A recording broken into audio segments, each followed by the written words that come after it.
जिसका मेरे मुस्तफा से प्यार हो गया, ताकि जन्नत का भागीदार हो गया।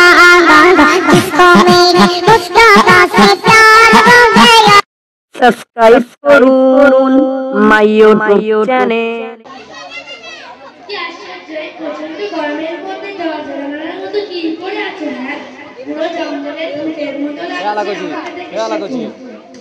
এই যে শিক্ষিত ম্যাডাম তিনতলা জুতে পরে, কাঁধে ব্যাগ নিয়ে, আইলানা ঠাইলানা পরে, মুখ পলিশ করে, চুল ছেড়ে দিয়ে কোথায় চলেছো? হ্যাঁ হাতে আবার ওটা কি আতলা ইটের মতো মোবাইল নাকি? Wow, very nice.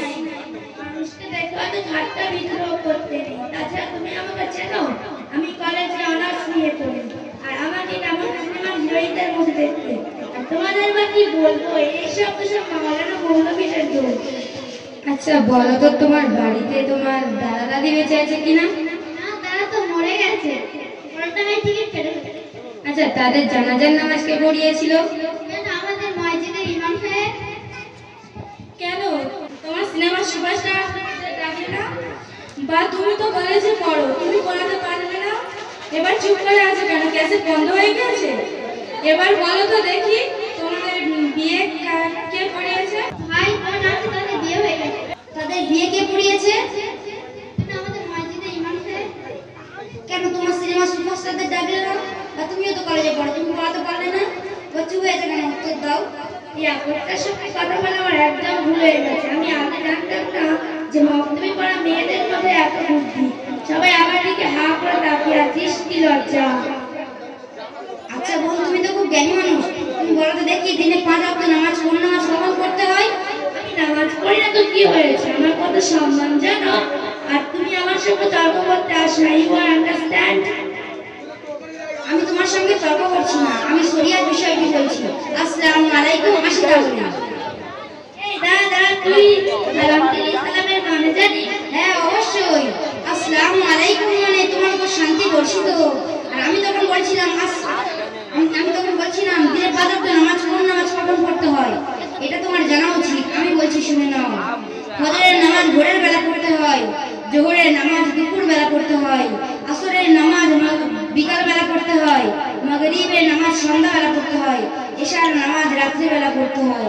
কোন বলো তো দেখি, গোসলের মধ্যে কটি ফরজ ও কি কি? কয়টি আবার? 5টি ফরজ।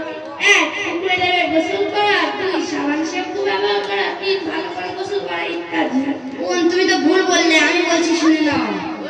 গোসলের মধ্যে 3টি ফরজ। নম্বর 1 উত্তম রূপে কুল্লি করা, গড়গড়া করা বেরো যায়।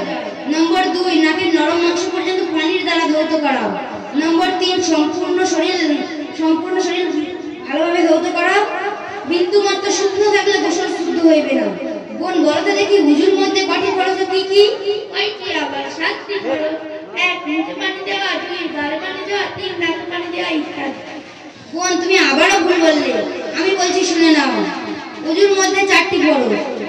নম্বর 1 সম্পূর্ণ মুখমণ্ডল একবার ধৌত করা। নম্বর 2 দুনো হাত কোনো সময় ধৌত করা। নম্বর 3 মাথা 4 ভাগের 1 ভাগ মোছা করা। নম্বর 4 পায়ের গিরা সমেত দুনো পা ধৌত করা। কোন তুমি ইসলাম ধর্মে তোমার জন্ম, আর তোমাকে ইসলাম শরিয়াত মেনে চলতে হবে। কোন তোমাকে আমি একটা উদাহরণ দিয়ে বুঝিয়ে দিচ্ছি, শোনো। তুমি ফোন কিনতে গেলে সিল কাটা মোবাইল নেবে নাকি সিলওয়ালা মোবাইল নেবে? কি আশ্চর্য, সিল কাটা মোবাইল নেবে কেন? সিল কাটা মোবাইল তো পুরাতন, তার কোনো দাম থাকে না। ও সিলওয়ালা মোবাইল শুধু নতুন প্রকার, অনেক দাম। আমি সিলওয়ালাই মোবাইল নেই। এই তো তুমি বুঝতে পেরেছো, সিল কাটা মোবাইল যেমন পুরনো ও দাম থাকে না, তেমনি একটা বেপর্দাশীল মহিলার কোনো দাম থাকে না ও মান সম্মান থাকে না। বোন, তোমার মুখের কথা শুনে আমার চোখ খুলে গিয়েছে। আমি আজকে বাড়ি গিয়ে আমার যে বেধর্মী জামা কাপড় আছে, জুতা আছে, আমি সব পুড়িয়ে দেবো। ও কাল থেকে আমি তোমার সাথে বক্তব্য করতে যাবো। বোন, তোমাদের বক্তব্যের নাম কি? আমাদের বক্তব্যের নাম রাধাকান্তপুর নুরহানি মাদ্রাসা বক্তব্য।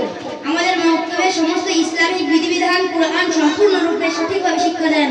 শুধু তাই নয়, পিতামাতার সঙ্গে কেমন ব্যবহার করতে হবে, সন্তানের পিতামাতার উপর কতটা কর্তব্য, সব শিক্ষা দেন।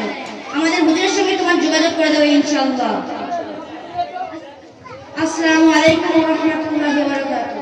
ওয়া আলাইকুম আসসালাম ওয়া রাহমাতুল্লাহি ওয়া বারাকাতুহু।